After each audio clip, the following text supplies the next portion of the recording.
Hi guys. RBI के latest guidelines में ये हमारा नेक्स्ट टॉपिक है और आज हम बात करने वाले हैं स्मॉल फाइनेंस बैंक में हुए चेंजेस की। स्मॉल फाइनेंस बैंक्स को नॉर्मली 82 कैटेगरी का लाइसेंस परमिटेड होता है।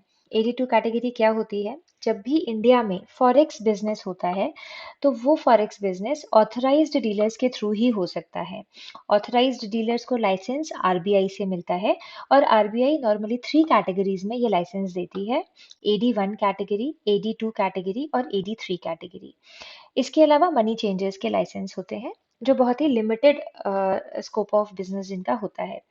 तो AD1 category is considered to be the highest category because it can do all sort of forex business। ठीक है, जितना भी फॉरेक्स बिजनेस है सब प्रकार का बिजनेस AD1 कैटेगरी कर सकती है।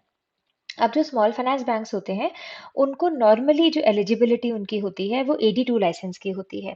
पर रिसेंटली आरबीआई ने ये डिसाइड किया है कि एसएफबीज यानी स्मॉल फाइनेंस बैंक्स को AD1 कैटेगरी का लाइसेंस भी दिया जा सकेगा, प्रोवाइडेड दैट वो कुछ पर्टिकुलर कंडीशंस को मीट आउट करें। वो कंडीशंस क्या है? सबसे पहले वो जो स्मॉल फाइनेंस बैंक है वो second schedule to RBI act 1934 में इंक्लूडेड हो। दूसरा, कि कम से कम 2 साल उस स्मॉल फाइनेंस बैंक ने as authorise dealer category 2 AD2 category का के हैसियत से उसने उस स्मॉल फाइनेंस बैंक में काम किया हो, यानी उसके पास AD2 कैटेगरी का 2 साल का कम से कम एक्सपीरियंस हो। ठीक है, उसके बाद उस स्मॉल फाइनेंस बैंक का मिनिमम नेटवर्थ 500 करोड़ होना चाहिए और उसका CRAR 15% से कम नहीं होना चाहिए।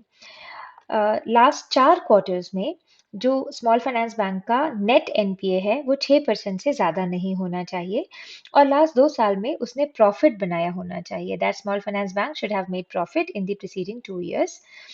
लास्ट 2 साल में उसका CRR और SLR मेंटेनेंस में कोई भी डिफॉल्ट नहीं होना चाहिए, यानी जो कैश रिजर्व रेशियो और स्टैट्यूटरी लिक्विडिटी रेशियो उसको मेंटेन करना है, उस मेंटेनेंस में कोई भी डिफॉल्ट का इंसिडेंस नहीं होना चाहिए लास्ट 2 years में। उसके इंटरनल कंट्रोल सिस्टम साउंड हो और कोई भी मेजर रेगुलेटरी या सुपरवाइजरी कंसर्न उस स्मॉल फाइनेंस बैंक पे ना हो। ये सारी कंडीशंस अगर मीट आउट होती हैं तो रिजर्व बैंक ऑफ इंडिया ऐसे स्मॉल फाइनेंस बैंक को AD1 कैटेगरी का लाइसेंस दे सकता है।